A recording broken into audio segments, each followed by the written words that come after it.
എല്ലാ ഫെസിലിറ്റീസും ഉണ്ട്. പറിച്ച് നടുകയാണ് വേറെ സ്ഥലത്തേക്ക്. സീറോയിലേക്കാണ് ഇനി പോണത്. അല്ല, സീറോയിലേക്കാണ് ഇനി പോണത്. അപ്പൊ അന്ന് ഞാൻ ആദ്യം വാങ്ങിച്ച ശമ്പളം 750 രൂപയാണ്.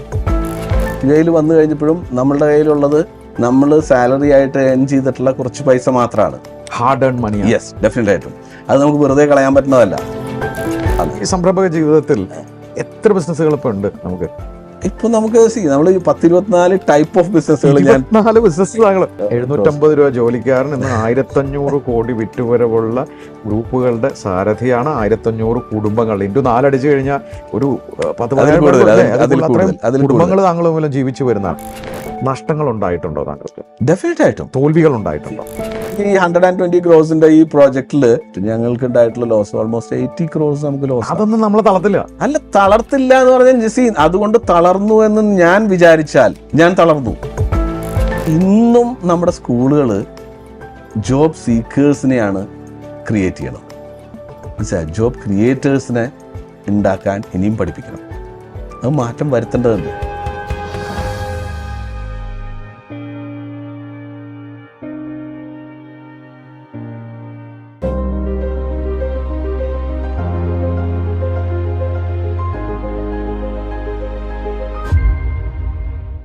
നമ്മുടെ കേരളത്തിന്റെ ഇന്ന് സാമ്പത്തിക ഭദ്രതയ്ക്ക് നമ്മൾ നന്ദി പറയേണ്ട ഒരു വിഭാഗമുണ്ട്, നമ്മുടെ പ്രവാസികൾ. അവരയക്കുന്ന പണം നമ്മുടെ നാടിൻ്റെ സമ്പത്തിനെ വളരെയധികം സഹായിക്കുന്നുണ്ടെന്നുള്ളത് വലിയൊരു സത്യം തന്നെയാണ്. പക്ഷേ പ്രവാസികൾ അവിടെ ചെന്ന് ജോലി ചെയ്തു കഴിയുമ്പോൾ അവിടെ തന്നെ അങ്ങനെ സെറ്റിലായി പോവും. പലരും എന്നോടും പറഞ്ഞു കേട്ടിട്ടുണ്ട്, ഞാനുമൊക്കെ ശ്രദ്ധിക്കാറുണ്ട്, നാട്ടിൽ വരണം, എന്തെങ്കിലും തുടങ്ങണം എന്നൊക്കെ പറയാറുമുണ്ട്. ഇവരിൽ നിന്നൊക്കെ വ്യത്യസ്തമായി ആദ്യം ഒരു തൊഴിലാളിയായിരുന്നു, പ്രവാസിയാണ്. പക്ഷെ അവിടെ നിന്ന് ഒരു സംരംഭം തുടങ്ങാൻ ഇനീഷ്യേറ്റീവ് എടുക്കുന്നു. അവിടെ തുടങ്ങിയ സംരംഭം എന്നാൽ അവിടെ ഒതുങ്ങിയില്ല. നാട്ടിൽ വന്ന് വലിയ ഇൻവെസ്റ്റ്മെന്റുകൾ ചെയ്ത് ഇന്ന് സമൂഹത്തിന് മാതൃകയായ ഒരു പ്രവാസിയാണ്. വലിയൊരു സംരംഭകൻ കൂടിയാണ്. അദ്ദേഹത്തിന്റെ കഥ സ്പാർക്കുള്ള കഥയാണ്. ഹായ്, ഞാൻ Shameem Rafeeq, corporate trainer, business coach. സ്പാർക്കുള്ള ഒരു പുതിയ എഡിഷനിലേക്ക് സ്വാഗതം. പ്രവാസിയായ എന്നാൽ കേരളത്തിൽ ഊന്നി നിന്നുകൊണ്ട് വലിയ സംരംഭങ്ങൾക്ക് തുടക്കം കുറിച്ച് വിജയിച്ച ശ്രീ ജോളി ആന്റണിയാണ് ഇന്ന് സ്പാർക്കിന്റെ വേദിയിലിരിക്കുന്നത്. ശ്രീ ജോളി, സ്വാഗതം സ്പാർക്കിലേക്ക്. Thank you. പരിചയപ്പെട്ട നാളെ തൊട്ട് താങ്കൾ ഈ സീറ്റ് ഒന്ന് ഇരുത്തണം എന്ന് ഞാൻ വിചാരിച്ചതാണ്.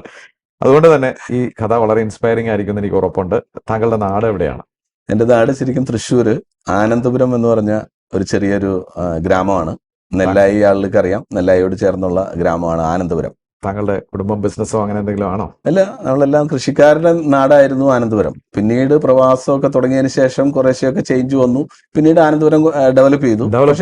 ശരിക്കും ഒരു കൃഷിക്കാർ മാത്രം ഉണ്ടായിരുന്ന ഒരു ഗ്രാമമായിരുന്നു ആനന്ദപുരം. താങ്കളുടെ പഠനമൊക്കെ അപ്പൊ എവിടെയായിരുന്നു? അവിടെ തന്നെ ആനന്ദപുരം സ്കൂളിലായിരുന്നു, ശ്രീകൃഷ്ണ ഹൈസ്കൂള്. അത് കഴിഞ്ഞ് സെന്റ് തോമസ് കോളേജ് തൃശ്ശൂർ. അത് കഴിഞ്ഞ് ഇങ്ങനെ പല പല മേഖലകളിലേക്ക് എറണാകുളത്ത് ട്രാവൽ ആൻഡ് ടൂറിസം. അതെ, മാനേജ്മെന്റ് കോഴ്സ് ഞാൻ പഠിച്ചത് ട്രാവൽ ആൻഡ് ടൂറിസം ആണ്. അത് കഴിഞ്ഞാൽ ബിസിനസ് തൊഴിലായിരുന്നു. അത് കഴിഞ്ഞ് തൊഴില് ഈസ്റ്റ് വെസ്റ്റ് എയർലൈൻ എന്നൊക്കെ നിങ്ങൾ കേട്ടിട്ടുണ്ടാവും. അതെ, 1990-കളിൽ ഈസ്റ്റ് വെസ്റ്റ് എയർലൈനിലാണ് ഞാൻ ആദ്യമായിട്ട് ട്രാവൽ ആൻഡ് ടൂറിസം കഴിഞ്ഞിട്ട്. അത് ടിക്കറ്റിംഗ് സ്റ്റാഫ്. അതെ, ഒരു ഗെറ്റപ്പുള്ള ഒരു ജോലിയായിരുന്നു. കാരണം അന്നത്തെ കാലത്ത് ഈ എയർലൈൻ വഴി നമുക്ക് അതിൽ ടിക്കറ്റിംഗ് ഒക്കെ നമ്മൾ നേരിട്ട് പോയി എടുത്ത് മറ്റേ പ്രിന്റ് ചെയ്ത് അല്ലെ, അങ്ങനെ ഒരു കാലം ഉണ്ടായിരുന്നു. അതൊക്കെ ജോബാണെന്ന്. ഡെഫിനറ്റ് ആയിട്ട് കമ്പ്യൂട്ടറിൽ കുത്തല് മാത്രമല്ല, നമ്മുടെ കൈയും മനസ്സും ഒക്കെ പ്രവർത്തിക്കേണ്ട ഒരു ഇതായിരുന്നു. തെറ്റുപറ്റിയാൽ പ്രശ്നം. അതെ, തെറ്റുപറ്റാൻ പാടില്ല. തെറ്റുപറ്റിയാൽ അത് വലിയ ഒരു സ്പെല്ലിംഗ് മിസ്റ്റേക്ക് പോലും അക്സെപ്റ്റ് ചെയ്യാത്ത ഇതായിരുന്നു. എന്ത് ശമ്പളത്തിലാണ് തുടക്കം? അത് ശരിക്കും നല്ലൊരു ചോദ്യമാണ്. എന്ന് വെച്ചാൽ ഇപ്പൊ നമ്മൾ 1990-ഉം അതുപോലെ 2025 നമ്മുടെ മക്കളും പലർക്കും കൊച്ചുമക്കളും ഒക്കെ ആയിട്ടുണ്ട്. അപ്പൊ അന്ന് ഞാൻ ആദ്യം വാങ്ങിച്ച ശമ്പളം 750 രൂപയാണ്. അപ്പൊ ആളുകൾ ഇത് ദിവസത്തെയാണോ മാസത്തെയാണോ വെറുതെ നിങ്ങൾ കളിയാക്കാൻ വേണ്ടി പറയാണ്. ഞാൻ എൻ്റെ മക്കളോട് പറയുമ്പോൾ പോലും അവർ പറഞ്ഞ അപ്പം വെറുതെ കളിയാക്കാൻ പറയണതായിരിക്കും എന്നാണ്. പക്ഷെ ഇതാണ് സത്യാവസ്ഥ. പക്ഷെ ഞാൻ അന്ന് 750 വാങ്ങിക്കുമ്പോൾ എൻ്റെ ജൂനിയേഴ്സ് 600 വാങ്ങിച്ചവർ അന്നുണ്ടായിരുന്നു. അപ്പോഴാണ് 750 വാങ്ങുന്നത്. നല്ല സ്റ്റാറ്റസിലായിരുന്നു. ആ തൊഴിൽ വിജയിച്ചോ? അത് നന്നായി. അതുകൊണ്ടാണല്ലോ, അതാണ് എൻ്റെ ബേസ്. ട്രാവൽ എന്ന് പറയുന്നത് എൻ്റെ ബ്ലഡിലുള്ള കാര്യമാണ്. അതുകൊണ്ടാണല്ലോ അത് പഠിച്ചത്. അത് പഠിച്ചു. എത്ര വർഷം ജോലി ചെയ്തോടെ? അവിടെ ഒരു 3 വർഷത്തോളം ഉണ്ടായിരുന്നു. കൊച്ചിയിലല്ലേ അത്? കൊച്ചിയിൽ. ഈസ്റ്റ് വെസ്റ്റ് അതെ. എയർലൈൻസ്.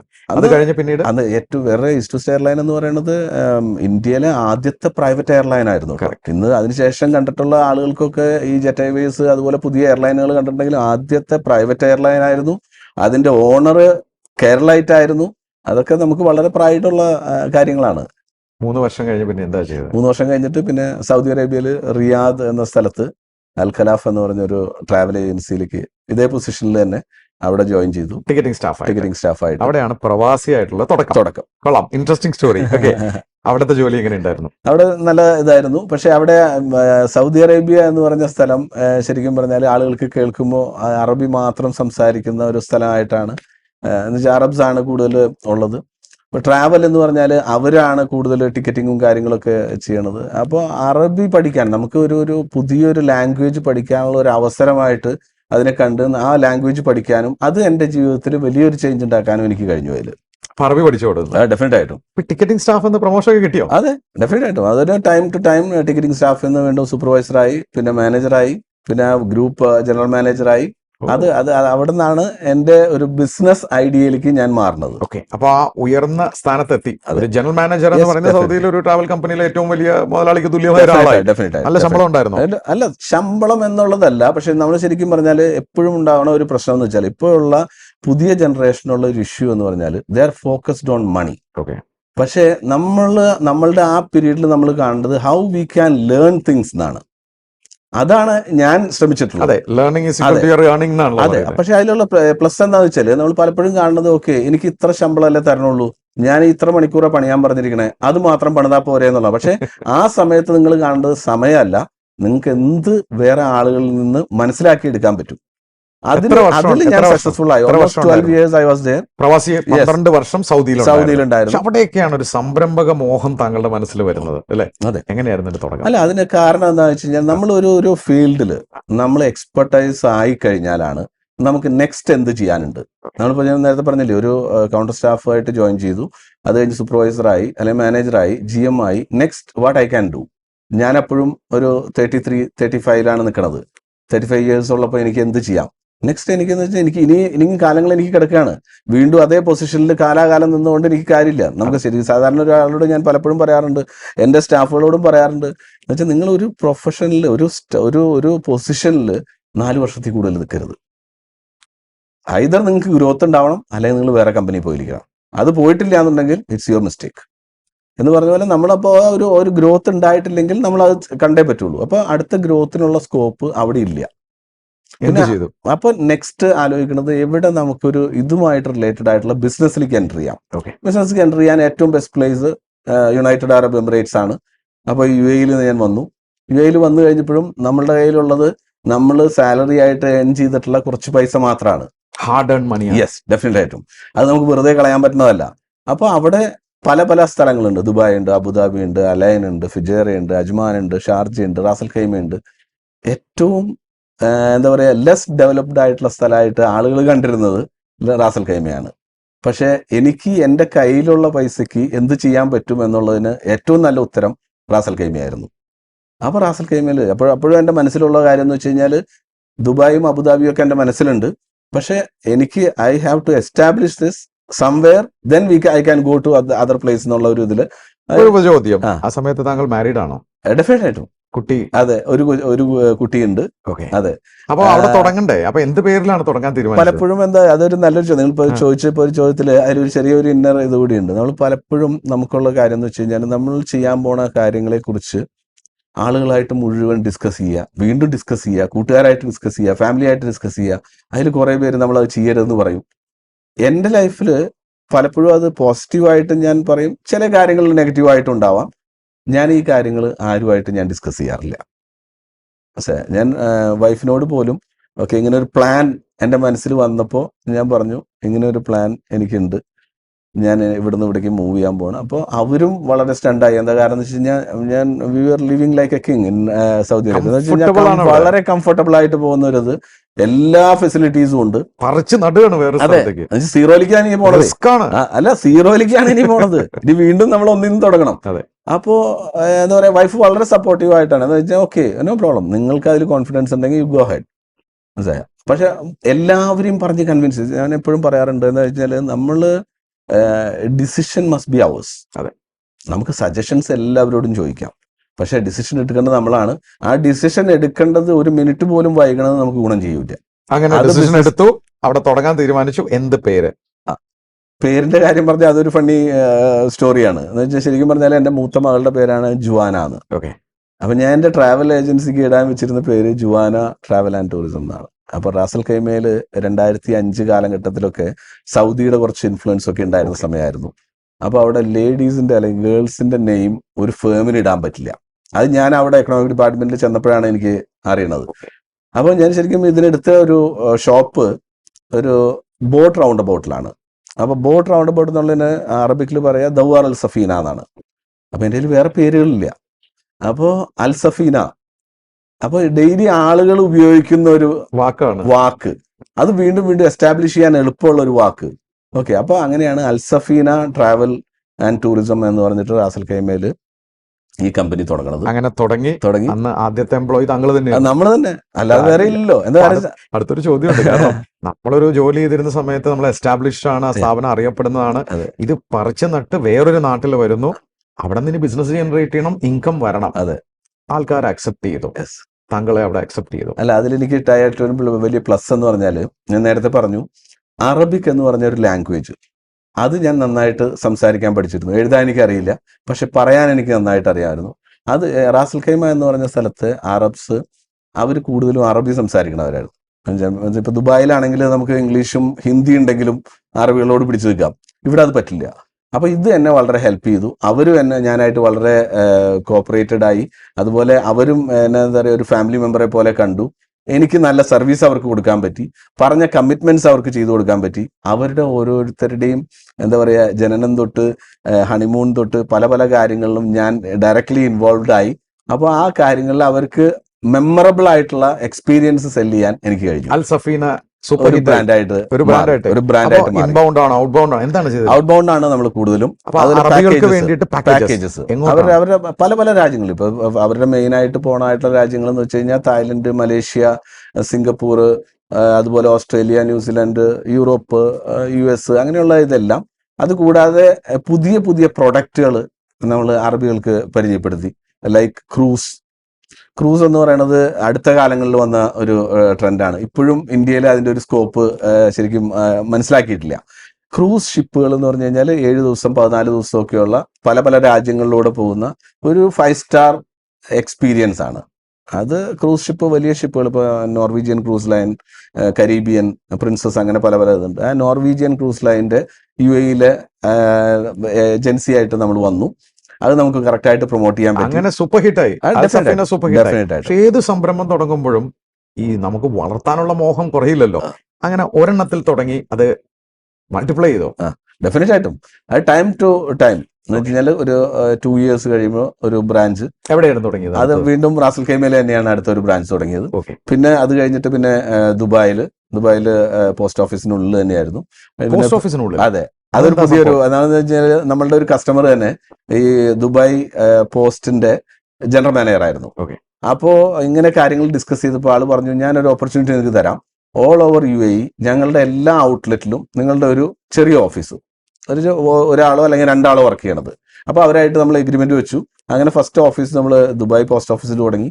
അത് കഴിഞ്ഞ് രണ്ടാമത്തെ ഓഫീസ് റാസൽ ഖൈമ പോസ്റ്റ് ഓഫീസിൽ തുടങ്ങി. മൂന്നാമത്തെ ഫിജറ പോസ്റ്റ് ഓഫീസിൽ തുടങ്ങി.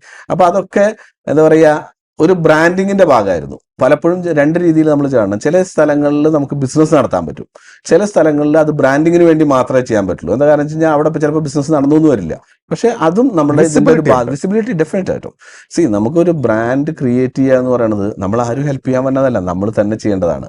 അപ്പൊ അതുകൊണ്ടാണ്. പിന്നെ നമ്മൾ അലൈനിൽ തുടങ്ങി, അജ്മാനിൽ തുടങ്ങി, ഫിജറയിൽ തുടങ്ങി.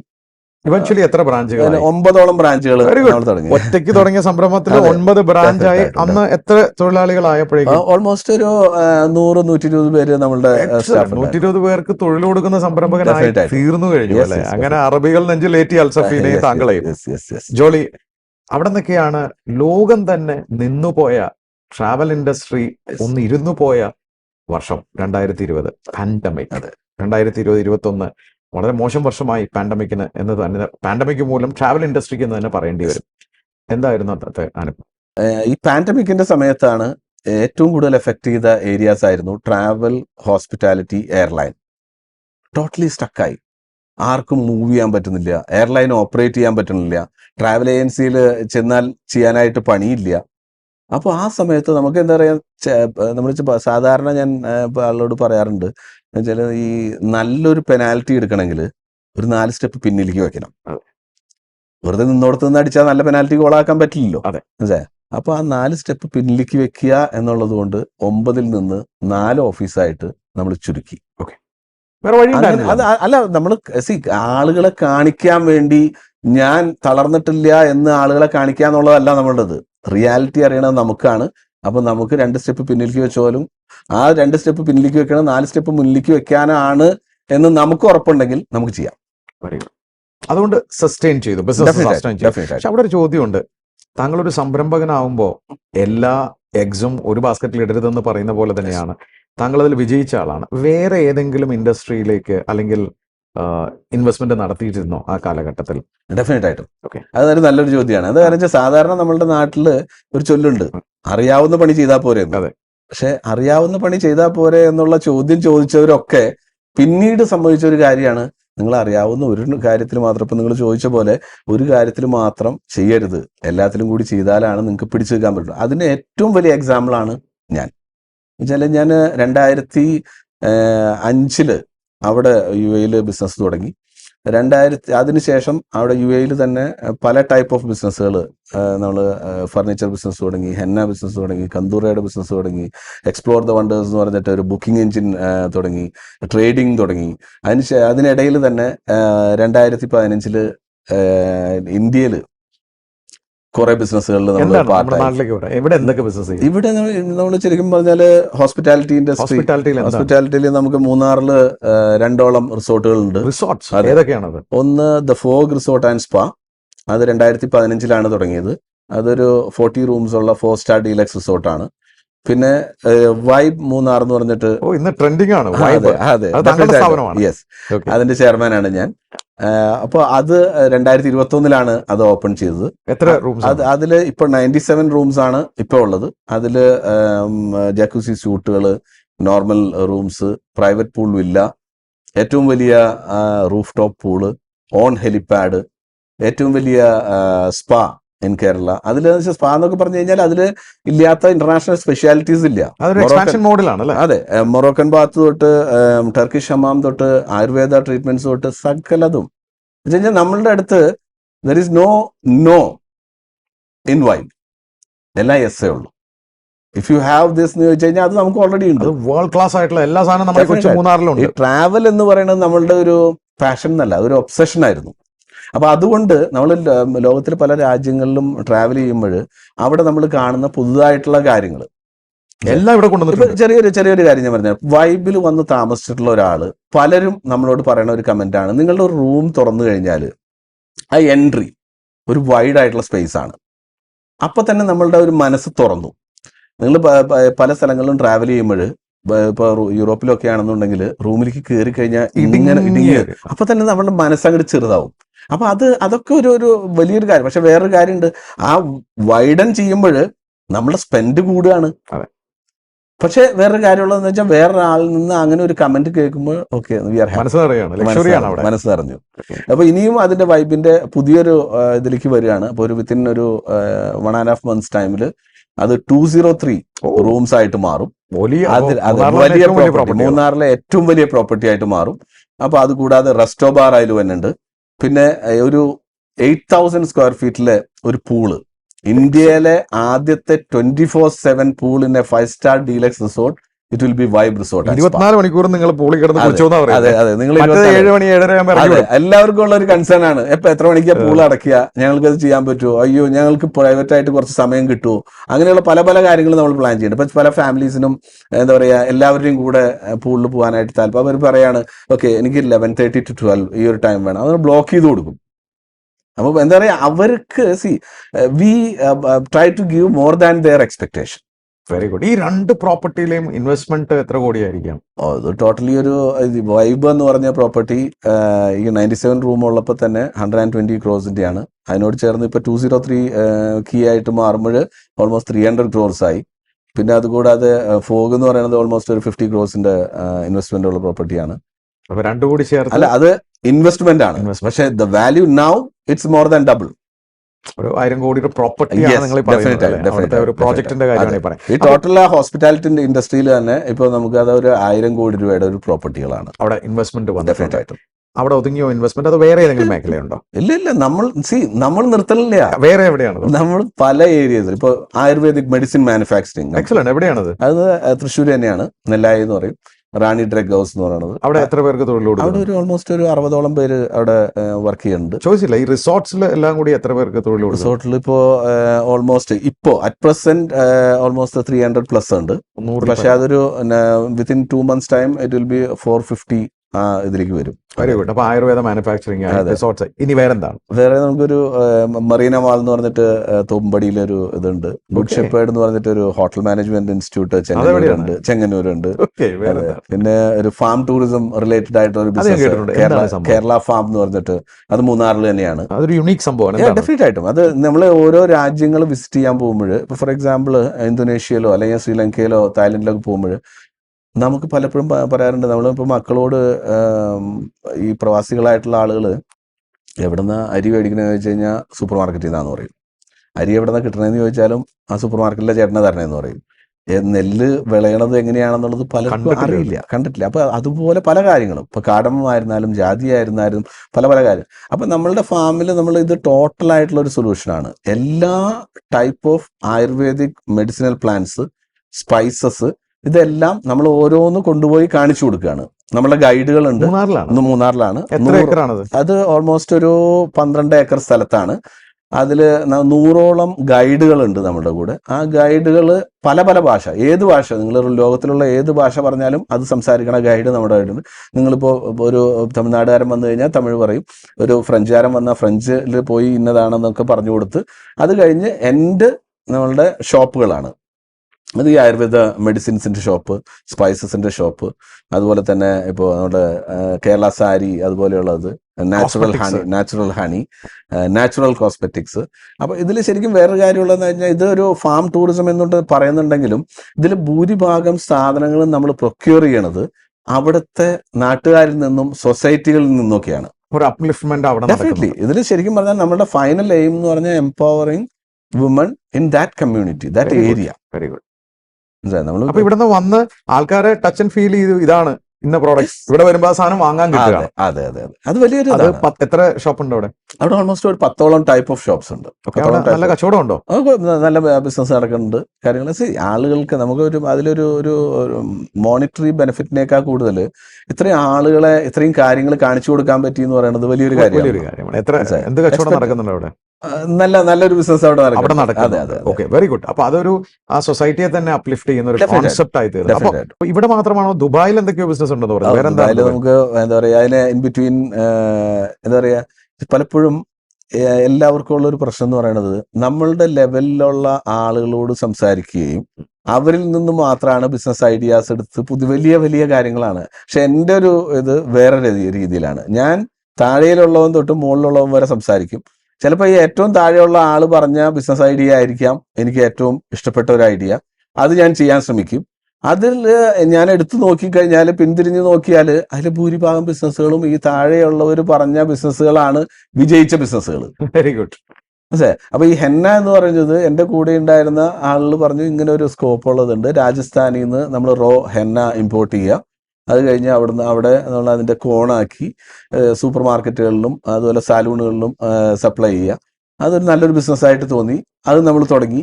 അത് നന്നായിട്ട് എസ്റ്റാബ്ലിഷ് ചെയ്യാൻ പറ്റും. അൽസഫീന എന്ന് പറഞ്ഞ അതേ ഇതിൽ തന്നെ അൽസഫീന ഹെന്ന എന്ന് പറയുന്നത് ഇപ്പോൾ UAE-യിലെ ഏറ്റവും പ്രിയപ്പെട്ട ഹെന്ന ബ്രാൻഡാണ്. അതൊരു കോൺ. യെസ്, കോൺ. അതെ, ഇപ്പൊ സൂപ്പർ മാർക്കറ്റിലൊക്കെ ഒരു യെല്ലോ കളറിൽ ഒരു കോൺ ഇരിക്കുന്നുണ്ടാവും നമ്മുടെ സാധനം. അതെ. പിന്നെ നമ്മൾ പല നേരത്തെ നമ്മൾ പറഞ്ഞ പോലെ എല്ലാം തുടങ്ങിയ കാര്യങ്ങളും നമ്മൾ വിജയിച്ചു എന്ന് പറഞ്ഞത് ഈ സംരംഭക ജീവിതത്തിൽ എത്ര ബിസിനസ്സുകൾ ഇപ്പൊ ഉണ്ട് നമുക്ക്? ഇപ്പൊ നമുക്ക് നമ്മൾ 10-24 ടൈപ്പ് ഓഫ് ബിസിനസ്സുകൾ ഞാൻ 24 ബിസിനസ് ടൈപ്പ് ഓഫ് ബിസിനസ്സുകൾ ഒരു ജോലി ചെയ്തിരുന്ന ഒരാള് 750 രൂപ തുടങ്ങി 24 ബിസിനസ് ചെയ്യുന്ന ബിസിനസ് ഓണറാണ്. ടോട്ടൽ എല്ലാം കൂടി അല്ല, എടുത്ത അതിന് വേറൊരു കാരണം കൂടി ഉണ്ട്. എന്താ കാരണം എന്ന് വെച്ച് കഴിഞ്ഞാല് ബിസിനസ്സുകാരന്, ബിസിനസ് മൈൻഡിലുള്ളവന് ഒരിക്കലും ആ പൈസ ബാങ്കിലിട്ട് അതിൽ നിന്ന് പലിശ മേടിച്ച് ജീവിക്കാനായിട്ട് തോന്നില്ല. മനസ്സിലായി? നമുക്ക് പുതിയൊരു ഐഡിയ വന്നു, നമുക്ക് അതിലേക്ക് ചെയ്തു. അപ്പൊ പലപ്പോഴും ഉണ്ടാവുന്ന ഇഷ്യൂ എന്ന് പറഞ്ഞാൽ നേരത്തെ പറഞ്ഞ പോലെ പാൻഡമിക് പോലെയുള്ള കാര്യങ്ങൾ വരുമ്പോൾ ലിക്വിഡിറ്റിയുടെ കുറവ് നമുക്ക് ഉണ്ടാവും. അതുണ്ടാവും ബിസിനസ്സുകാരായാലും അങ്ങനെ. അപ്പൊ എന്തുണ്ടാവും? അപ്പൊ നമ്മൾ ബാങ്കിൽ നിന്ന് ലോണും കാര്യങ്ങളും എടുക്കേണ്ടി വരും, അതിന് കൂടുതൽ പലിശ കൊടുക്കേണ്ടി വരും. അത് ഇപ്പൊ പ്രളയം അല്ലെങ്കിൽ കൊറോണ പോലെയുള്ള കാര്യങ്ങൾ ഉണ്ടാകുമ്പോൾ അത് നമുക്ക് താങ്ങാൻ പറ്റുന്നതിനേക്കാൾ കൂടുതൽ വരും. ഞാൻ ആ ചോദ്യത്തിലോട്ട് വരാം.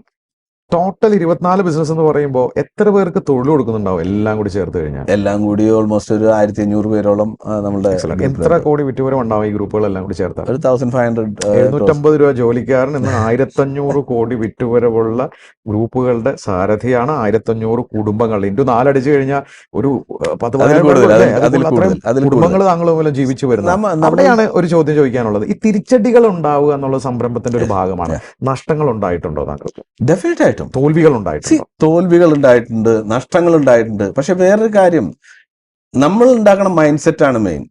തോൽക്കാൻ നമ്മൾ തയ്യാറല്ലെങ്കിൽ നമ്മളെ തോൽപ്പിക്കാൻ ആരെ കൊണ്ടും കഴിയും. എന്ത് ബിസിനസ്സാണ് തോറ്റുപോയത്? ഇപ്പൊ ഫോർ എക്സാമ്പിൾ ഫർണിച്ചർ ബിസിനസ് ഞാൻ നടത്തി. ഫർണിച്ചർ ബിസിനസ്സിൽ എനിക്ക് സക്സസ്ഫുൾ ആണ്. പക്ഷെ എന്ന് പറഞ്ഞാൽ ഫർണിച്ചർ ബിസിനസ് സക്സസ്ഫുൾ അല്ലാത്ത ഒരു business ആയതുകൊണ്ടല്ല.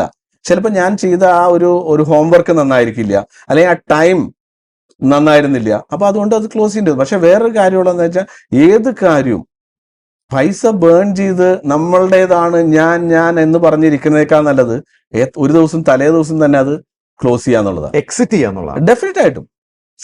B A better person than yesterday. നമുക്ക് മനസ്സിലായി, കൈ പൊള്ളി എന്ന് മനസ്സിലാക്കി എക്സിറ്റ് ചെയ്തേക്കാം. അതോർത്ത് കരഞ്ഞോണ്ടിരിക്കാൻ പറ്റില്ല. ഇല്ല, നമുക്കുള്ള ശരിക്കും പ്രവാസിക്കുള്ള ഏറ്റവും വലിയൊരു പ്രശ്നം എന്ന് പറയുന്നത്, ഞാൻ പ്രവാസിയാണ്, ഞാൻ കാലാകാലം അവിടെ നിൽക്കേണ്ടവനാണ്, ആളുകളെ പുറത്തുള്ള സമൂഹത്തിനെ പേടിച്ചിട്ടായാലും അയ്യോ ഞാൻ അവിടെ നിന്ന് പോരാൻ പാടില്ല എന്ന് വിചാരിക്കുന്നവരാണ് പാവപ്പെട്ട എൻ്റെ സുഹൃത്തുക്കൾ. മനസ്സിലായ? പക്ഷെ അതൊരു തെറ്റിദ്ധാരണയാണ്. ഈ നഷ്ടം ഈ റണ്ണിങ് ബിസിനസ്സിലും നഷ്ടം ഉണ്ടാവില്ലേ? ഉണ്ടാവാം. ഉണ്ടായിട്ടുണ്ടോ? ഡെഫിനറ്റ് ആയിട്ടും. പല ബിസിനസ്സുകളും നമ്മൾ റൺ ചെയ്തുകൊണ്ടിരിക്കുമ്പോൾ പല കാരണങ്ങൾ കൊണ്ട്, നമ്മളുടേതായ കാരണങ്ങൾ കൊണ്ട് നഷ്ടം ഉണ്ടാവുകയാണെങ്കിൽ നമുക്ക് മനസ്സിലാക്കാം. നമ്മളുടേതല്ലാത്ത കാരണങ്ങൾ കൊണ്ട്, ഫോർ എക്സാമ്പിൾ ഞാനിപ്പോൾ വൈബ് എന്ന് പറഞ്ഞ ഒരു project, it was a big project, 120 crores project നടന്നുകൊണ്ടിരിക്കുന്ന സമയത്താണ് ഇവിടെ പ്രളയം ഉണ്ടായത്. 6 മാസത്തേക്ക് അവിടേക്ക് കണ്ടെയ്നർ ലോറികൾ മൂന്നാർ ഭാഗത്തേക്ക് വരവ് കളക്ടർ നിരോധിച്ചു. ഓക്കെ. അവിടെ അതിന്റെ ഫൈനൽ വർക്കുകൾ നടന്നുകൊണ്ടിരിക്കുക. കണ്ടെയ്നർ വരാതെ അവിടേക്കുള്ള സാധനങ്ങൾ എത്തില്ല. നമ്മളുടേതല്ല കാരണങ്ങളല്ല. 300ഓളം തൊഴിലാളികൾ ഡെയിലി പണിതുകൊണ്ടിരിക്കണോടത്തുനിന്ന് സഡൻ ആയിട്ട് അത് സ്റ്റോപ്പ് ചെയ്യേണ്ടി വരികയാണ്. അപ്പൊ അതിലുണ്ടാവണം ലോസ് ആര് തരും? ആരും തരില്ല. പിന്നെ നമ്മളൊരു പ്രോജക്റ്റ് അനൗൺസ് ചെയ്തിട്ടുണ്ടെങ്കിൽ ആ പ്രോജക്റ്റിൽ നിന്ന് പ്രൈസ് കൂട്ടാനും പറ്റില്ല. ഇൻവെസ്റ്റ് ചെയ്തവർ നമ്മളെ ബിലീവ് ചെയ്തിട്ടാണ് ഇൻവെസ്റ്റ് ചെയ്തിരിക്കുന്നത്, ബാങ്കിന്റെ ഇൻട്രസ്റ്റ്.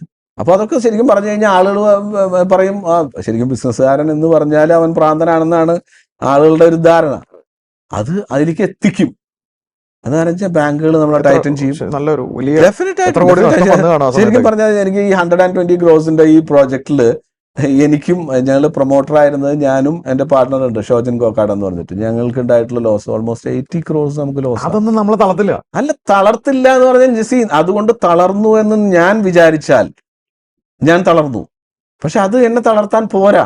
ആ പ്രോജക്റ്റാണ് നിങ്ങളിപ്പോ വളർത്താൻ. ആ വളർത്തി എന്ന് മാത്രമല്ല, അത് 97 കീന്ന് ഇപ്പൊ 203 കീയിലേക്ക് ഞങ്ങൾ വന്നു. മനസ്സിലായ? പുതിയ കാര്യങ്ങൾ. അപ്പൊ നമുക്ക് ഏറ്റവും വലിയ റൂഫ് ടോപ്പ് പൂൾ ഉണ്ട്. അപ്പോഴാണ് പുതിയൊരു ഐഡിയ നമ്മൾ ഡിസ്കസ് ചെയ്യണത്, 24/7 പൂള്.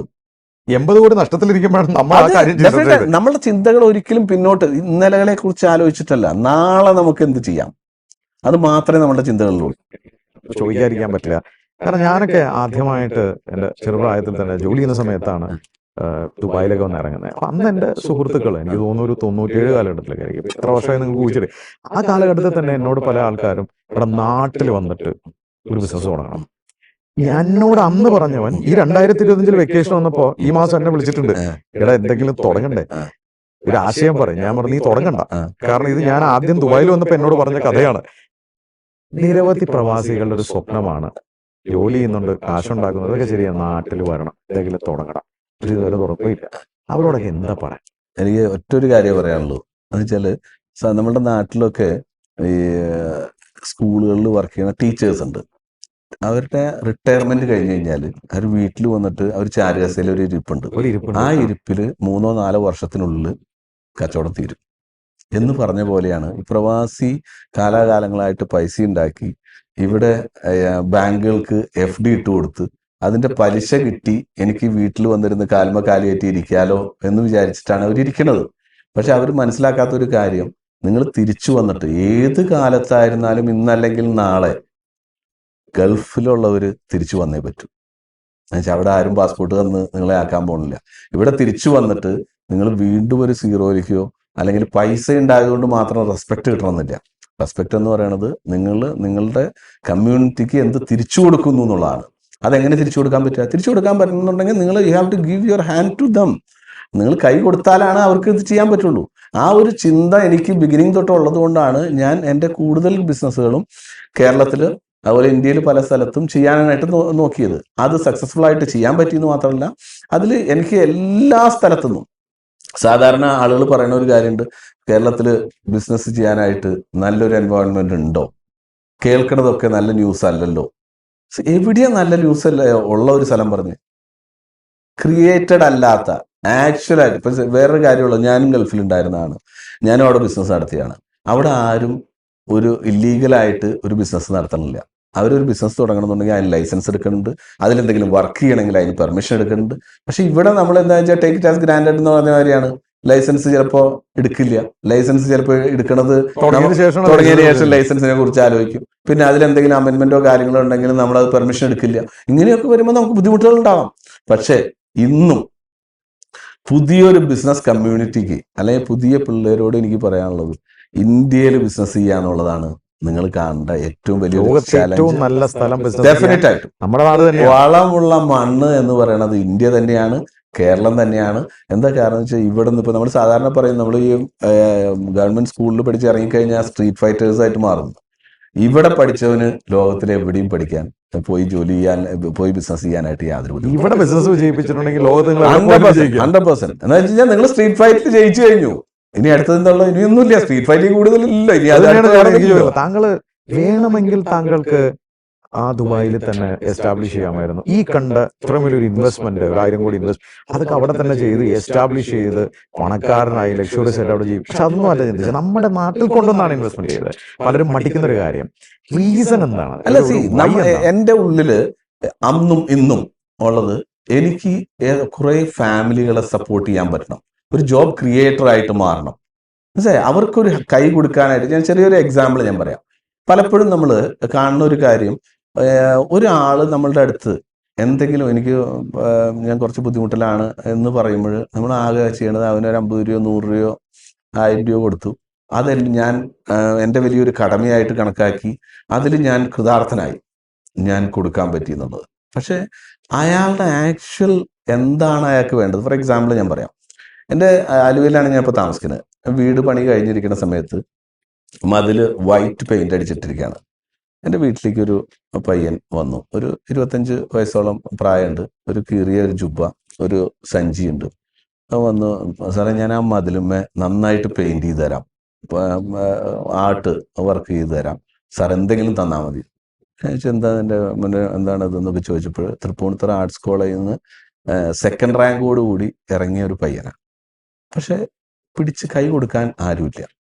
ആ സമയത്താണ് വൈബ് റിസോർട്ടിന്റെ പണി തീരാറായേക്കണത്. ഞങ്ങൾക്ക് ഓൾമോസ്റ്റ് 400ഓളം പെയിന്റിങ്സ് വേണം. ഞാൻ അവനോട് അപ്പം തന്നെ എൻ്റെ GM-നോട് വിളിച്ച് സംസാരിച്ചു, ഇവനെ മൂന്നാറിലേക്ക് പറഞ്ഞു വിട്ടു. അപ്പം GM-നോട് പറഞ്ഞു, അവൻ്റെ കയ്യിൽ 10 പൈസയില്ല, പെയിന്റ് മേടിക്കാനും പെയിന്റും അതിൻ്റെ ഫ്രെയിമും ഒക്കെ നിങ്ങൾ വാങ്ങിച്ചു കൊടുക്കണം, സ്പേസ് കൊടുക്കുക, അവനെ കൊണ്ട് അത് വരപ്പിക്കുക. 400ഓളം പെയിന്റ് അവർ വരച്ചു. ഞങ്ങൾ ഓൾമോസ്റ്റ് 40 ലക്ഷം രൂപ കൊടുത്ത് വാങ്ങിക്കേണ്ട പെയിന്റ് ഞങ്ങൾക്ക് 15 ലക്ഷത്തിന് ചെയ്യാൻ പറ്റി. 10 ലക്ഷം രൂപ അവനും കൊടുത്തു. എക്സലന്റ്. ഇന്ന് കേരളത്തിലുള്ള പുതിയ 5 സ്റ്റാർ റിസോർട്ട്സിന്റെ എല്ലാം പെയിന്റിങ് ചെയ്യണത് ആ പയ്യനാണ്. കൈപിടിച്ച് സഹായിച്ചോണ്ടാണ്. പക്ഷേ വേറൊരു കാര്യം കൂടിയുണ്ട്, ഇതൊരു ആളുകൾക്കൊരു എന്താ പറയാ, ഒരു ഇൻസ്പിറേഷണൽ സ്റ്റോറി ആയിക്കോട്ടെ എന്ന് വെച്ചാൽ ഞാനൊരു സ്റ്റോറി ആയിട്ട് എഴുതി സോഷ്യൽ മീഡിയയിൽ ഇട്ടു. ഇടുന്ന സമയത്ത് ഞാൻ ഇവനെ വിളിച്ചു, നിന്റെ കോണ്ടാക്റ്റോ പേരോ വെക്കണം. സാറേ എൻ്റെ പേര് അതിൽ പറയണ്ട സാറേ. അത് അവന്റെ സൈഡ്. നമ്മൾ ചെയ്യേണ്ടത് ചെയ്തു. പക്ഷെ നമുക്ക് ഒരാളുടെ ലൈഫ് അപ്ഗ്രേഡ് ചെയ്യാൻ പറ്റിയാൽ നമ്മൾ കൊടുക്കണ ഒരു 10 രൂപയോ 50 രൂപയോ 100 രൂപയോ 1000 രൂപയോ അല്ല നമ്മളുടെ അവനൊരു ജീവിതം കടമ. കൊടുക്കാൻ പറ്റും. നമ്മളുടെ കടമ.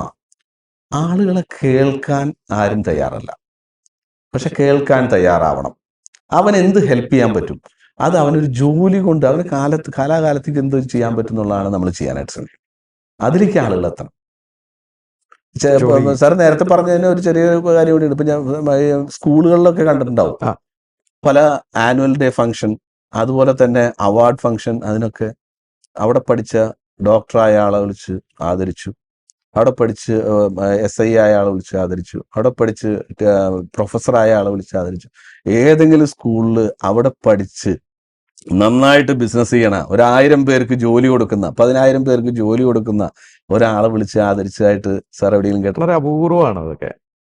അപ്പൊ ഇന്നും നമ്മുടെ സ്കൂളുകള് ജോബ് സീക്കേഴ്സിനെയാണ് ക്രിയേറ്റ് ചെയ്യണത്.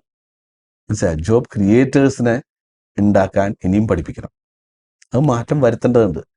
അതിൽ വേറൊരു കാരണം കൂടി എന്താ വെച്ചാൽ, ഇപ്പോഴും നമ്മളുടെ MBA നമ്മളെ പഠിപ്പിക്കണ സാർമാര് ഒരാൾ പോലും 1 രൂപയുടെ ബിസിനസ് നടത്തി വിജയിപ്പിച്ചവരില്ല. അവര് ശരിക്കും പറഞ്ഞാൽ 2 വർഷം ആ ഇന്റേൺഷിപ്പിന് വിട്ടിട്ട് വേണം പഠിപ്പിക്കാൻ നിർത്താൻ എൻ്റെ അഭിപ്രായം. താങ്കൾ വളരെ ചെറിയ രീതിയിൽ തുടങ്ങി വലിയ വിജയങ്ങൾ നേടിയ ഒരു വ്യക്തിയാണ്. ഭാവി സ്വപ്നം? ഇല്ല, എൻ്റെ ഒരു ഡ്രീം പ്രോജക്റ്റ് ആയിരുന്നു വൈബ് മൂന്നാർ എന്ന് പറഞ്ഞ ഒരു 5 സ്റ്റാർ ഡീലക്സ് റിസോർട്ട്. അതിൻ്റെ ഒരു ഹൈ എൻഡിൽ എത്തിക്കുക എന്നുള്ളത് ഈ വർഷം നമ്മൾ അതൊരു നെക്സ്റ്റ് ലെവലിലേക്ക് പോവാണ്. അതിലേക്ക് എത്തിക്കും. പിന്നെ എനിക്ക് എൻ്റെ ലൈഫിൽ എന്താ പറയുക, ആളുകളെ ഹെൽപ്പ് ചെയ്യുക, അല്ലെങ്കിൽ അത് എനിക്ക് തോന്നുന്നു എൻ്റെ അമ്മയിൽ നിന്ന് എനിക്ക് കിട്ടിയ ഒരു വലിയ ക്വാളിറ്റി ആയിട്ടാണ്. അമ്മ ഇന്ന് എൻ്റെ കൂടെ ഇല്ല, 1 വർഷമായി പോയിട്ട്. ക്വാളിറ്റി ആയിട്ടാണ് ഞാൻ കാണുന്നത്. അത് ഇന്നും കണ്ടിന്യൂ ചെയ്ത് പോകാൻ പറ്റുന്നുണ്ട്. അത് പല നിലയ്ക്ക്. ഇപ്പോൾ ഒരു CV എനിക്ക് അയച്ചു തന്നാൽ എൻ്റെ കമ്പനികളിലില്ലെങ്കിൽ ഞാൻ വേറെ ഏതെങ്കിലും ഒരു കമ്പനിക്ക് അത് അയച്ചു കൊടുത്ത് അവനൊരു ജോലി കിട്ടി എന്ന് മേക്ക് ഷുവർ ചെയ്യാൻ ഞാൻ ഇന്നും ശ്രമിച്ചിട്ടുണ്ട്. ഇന്ന് നിരവധി ആൾക്കാർ നമ്മുടെ നാട് വിട്ട് തൊഴിൽ തേടി അന്യരാജ്യങ്ങളിലേക്ക് പോകുന്ന ഒരു സമയമാണ്. എന്നാൽ താങ്കൾ അവിടെ നിന്ന് ഇവിടെ വന്ന് ബിസിനസ് തുടങ്ങിയ ഒരാളാണ്. ഈ യുവതലമുറയോട് ബിസിനസ് തുടങ്ങാൻ ആഗ്രഹമുണ്ട്, എന്താണ് പറയാനുള്ളത്? ഫസ്റ്റ് തിങ്, ഒരു സേയിങ് ഉണ്ട്, if you can fly run, if you can run walk, if you can walk crawl. By any way നിങ്ങൾ മൂവ് ചെയ്യാൻ ശ്രമിക്കുക. നമ്മൾ ചത്ത് കിടന്നിട്ട് കാര്യമില്ല. നമ്മൾ മൂവ് ചെയ്യാൻ ശ്രമിക്കുമ്പോഴാണ് നമുക്ക് അടുത്തൊരാളുടെ ഒരു കൈ കിട്ടുക. ഒരു റെഡ് കാർ തിയറി എന്ന് പറഞ്ഞിട്ടൊരു തിയറി ഉണ്ട്. എന്ന് പറഞ്ഞ പോലെ എന്താ പറയുക, ഓപ്പർച്യൂണിറ്റീസ് നമ്മളുടെ മുന്നിൽ കൂടെ ഇങ്ങനെ പോയിക്കൊണ്ടിരിക്കും. പക്ഷെ ആ ഓപ്പർച്യൂണിറ്റി തടഞ്ഞു നിർത്തി നിങ്ങൾക്ക് അത് കൺവേർട്ട് ചെയ്ത് ബിസിനസ് ആക്കാൻ പറ്റുമോ ഇല്ലയോ എന്നുള്ളത് അത് നിങ്ങൾ തെളിയിക്കേണ്ടതാണ്. അതിന് നല്ല മണ്ണ് നമ്മുടെ നാട് തന്നെയാണ്. ഡെഫിനറ്റ് ആയിട്ടും നമ്മുടെ നാട് വിട്ട് പരീക്ഷണങ്ങൾക്ക് വേറൊരു നാടില്ല. അത് എന്താ പറയുക, ലോവർ മിഡിൽ ക്ലാസ് ഇതായിരുന്നാലും, മിഡിൽ ക്ലാസ് ആയിരുന്നാലും, ഹയർ ക്ലാസ് ആയിരുന്നാലും, ലക്ഷറി ക്ലാസ് ആയിരുന്നാലും, ഏത് ടൈപ്പിന് കാറ്റർ ചെയ്യാൻ പറ്റുന്ന ബിസിനസ്സിനും ഇവിടെ സ്കോപ്പ് ഉണ്ട്. അതുകൊണ്ടാണല്ലോ പുതിയ സ്റ്റാർട്ടപ്പുകൾ ഇങ്ങനെ വന്നുകൊണ്ടിരിക്കണേ. പക്ഷെ ആളുകൾക്കുള്ള പ്രശ്നം എന്ന് പറഞ്ഞു കഴിഞ്ഞാൽ they are still focusing on money. പക്ഷെ ബിഗിനിങ് സ്റ്റേജിൽ അവര് പുതിയ കാര്യങ്ങൾ പഠിക്കാനായിട്ട് ശ്രമിക്കണം. അതാണ് അതിലൊരു ഇത്. B A better person than yesterday, nothing other than that. അതാണ് താങ്കളുടെ സന്ദേശം. നിങ്ങൾ കേട്ടു, ജോളി ആന്റണി എന്ന നമ്മുടെ കൊച്ചു കേരളത്തിൽ നിന്ന് 250 രൂപ ശമ്പളത്തിൽ തുടക്കം കുറിച്ച് പ്രവാസിയായി 12 വർഷം സൗദി അറേബ്യയിൽ ജോലി ചെയ്ത് കിട്ടിയ ആ അറിവിൽ നിന്ന് ഒരു സംരംഭകനാവാനുള്ള തീരുമാനം. ആദ്യം കണ്ടുപിടിച്ച സ്ഥലം UAE ആയിരുന്നു. ചെറിയ രീതിയിൽ ഒറ്റയ്ക്കാണ് തുടങ്ങിയത്. കർമ്മമേഖല ട്രാവൽ ഏജൻസി ആയിരുന്നു. അതുകൊണ്ട് തന്നെ അതിൽ വിജയിച്ചു എന്ന് മാത്രമല്ല, അതിൽ ഭാഷാ പരിജ്ഞാനം അദ്ദേഹത്തിനുണ്ടായിരുന്നു. അറബികൾ അദ്ദേഹത്തെ നെഞ്ചോട് ചേർത്ത് വെച്ചു. അതുകൊണ്ട് തന്നെ വലിയ വിജയം നേടാനായി. അതിന് 9ഓളം ബ്രാഞ്ചുകളായി. അവിടെ നിന്ന് പിന്നീട് പല ഇൻഡസ്ട്രിയിൽ അദ്ദേഹം കൈവച്ചു. എല്ലാം വിജയം നേടി. ഇന്ന് കേരളത്തിൽ 1000ഓളം കോടി ഇൻവെസ്റ്റ്മെന്റോടുകൂടി വലിയ പ്രോജക്റ്റുകൾ അദ്ദേഹം നടത്തിക്കൊണ്ടു പോവുകയാണ്. അതിൽ വിജയം നേടി. നമ്മളെ പഠിപ്പിക്കുന്നൊരു പാഠമുണ്ട്, അധ്വാനിക്കാൻ തയ്യാറാണെങ്കിൽ ആർക്കും വിജയിക്കാം. പക്ഷെ ഏതെങ്കിലും ഒരു കർമ്മമേഖല തിരഞ്ഞെടുത്ത് അതിൽ പ്രാവീണ്യം നേടിയിട്ട് വേണം അതിലേക്ക് ഇറങ്ങാൻ. അത് ശ്രീ ജോളി പ്രൂവ് ചെയ്തൊരു കാര്യമാണ്. നമ്മുടെ മണ്ണ് വളക്കൂറുള്ള മണ്ണാണ്. കർഷകൻ നല്ലതാണെങ്കിൽ വളക്കൂറുള്ള മണ്ണ് നമുക്ക് റിട്ടേൺ തരും. അതുകൊണ്ട് തന്നെ അദ്ദേഹം വിജയം നേടിയതിൽ നമുക്ക് അത്ഭുതമില്ല. നിരവധി പേർക്ക് തൊഴിൽ കൊടുക്കുകയാണ്. 1500ഓളം പേർക്കാണ് തൊഴിൽ കൊടുക്കുന്ന. 1500ഓളം കോടി വിറ്റുവരവ് അദ്ദേഹം ഉണ്ടാക്കുന്ന സ്ഥാപനം. 24 സംരംഭങ്ങളാണ് അദ്ദേഹത്തിന്റെ കയ്യിലുള്ളത്. സേഫായിട്ട് പരാജയങ്ങൾ ഉണ്ടായിട്ടുണ്ട്, പക്ഷെ ആ പരാജയങ്ങളിൽ തിരിച്ചുവരവും ഉണ്ടായിട്ടുണ്ട്. ഇന്ന് റൺ ചെയ്യുന്ന പ്രോജക്റ്റിൽ പോലും നഷ്ടങ്ങൾ കോടികൾ ഉണ്ടായിട്ടും അപ്പോഴും വലിയ കാര്യങ്ങളാണ് അദ്ദേഹം ചിന്തിച്ചുകൊണ്ടിരിക്കുന്നത്. നമുക്ക് സമൂഹത്തിന് വേണ്ടത് ഇത്തരം സംരംഭകരെയാണ്. നിരവധി തൊഴിൽ കൊടുക്കാൻ സാധിക്കുന്ന, തൊഴിൽ അവസരങ്ങൾ ഉണ്ടാക്കാൻ സാധിക്കുന്ന സംരംഭകരെ. എല്ലാം നമുക്ക് വേണമെങ്കിൽ നമ്മുടെ നാട് മോശമാണ്, നെഗറ്റീവാണ് എന്നൊക്കെ പറഞ്ഞുകൊണ്ടിരിക്കാം. പക്ഷെ അവിടെയും ജോളി വ്യത്യസ്തനാണ്. അദ്ദേഹം ഇപ്പോഴും വളരെ പാഷനേറ്റ് ആണ്. അദ്ദേഹം ഇപ്പോഴും പറയുന്നത് നിരവധി പേർക്ക് തൊഴിൽ കൊടുക്കാൻ ഇനിയും ആഗ്രഹമുണ്ടെന്നുള്ളതാണ്. അന്നം കൊടുക്കാൻ എളുപ്പമാണ്, പക്ഷെ അന്നം ഉണ്ടാക്കാനായിട്ടുള്ള കൈ പിടിച്ച് തൊഴിൽ കൊടുക്കാൻ നമുക്ക് സാധിക്കണം. ശ്രീ ജോളി, വളരെ ഇൻസ്പയറിംഗ് ആയിട്ടുള്ള സ്റ്റോറിയാണ്. കാരണം ഒരു പ്രവാസിയായി ഒതുങ്ങിക്കൂടിയേക്കാവുന്ന താങ്കൾ നമ്മുടെ മണ്ണിൽ വന്ന് ഇവിടെ ഇൻവെസ്റ്റ്മെന്റ് നടത്തി ഇവിടെ തൊഴിലവസരങ്ങൾ ഉണ്ടാക്കുകയും ഇനി അത് വളർത്താൻ ശ്രമിക്കുകയാണ്. തിരിച്ചടികളും തിരിച്ചുവരവുകളും ഒക്കെ താങ്കളുടെ ജീവിതത്തിൽ ഉണ്ടായിട്ടുണ്ട്. ഈ ഒരു മോഡൽ ഒരു വളരെ റോൾ മോഡലായി നമ്മുടെ സമൂഹത്തിന് കാണാനാവട്ടെ. നിരവധി പേര് ഇത് കണ്ടിട്ട് ഇൻസ്പയർഡ് ആയി താങ്കളെ പോലെ തന്നെ ആവട്ടെ എന്നാണ് എൻ്റെ പോലെ ഒരാൾക്കൊരു ആഗ്രഹം. ഈ വേദിയിൽ വന്നിരുന്ന് ഈ കഥ പറഞ്ഞതിൽ ഞാൻ വ്യക്തിപരമായ പേരിലും സ്പാർക്കിളിന്റെ എല്ലാ പ്രേക്ഷകരുടെ പേരിലും എല്ലാ ആശംസകളും. താങ്കൾ കണ്ട സ്വപ്നങ്ങൾ പൂവണിയട്ടെ. ലക്ഷക്കണക്കിന് പേർക്ക് തൊഴിൽ കൊടുക്കാനാവട്ടെ. താങ്കൾ തുടങ്ങി വെച്ച സംരംഭങ്ങളെല്ലാം വലുതായി ഇനിയും ഉയരങ്ങളിലെത്താൻ സാധിക്കട്ടെ. Thank you so much. Thank you.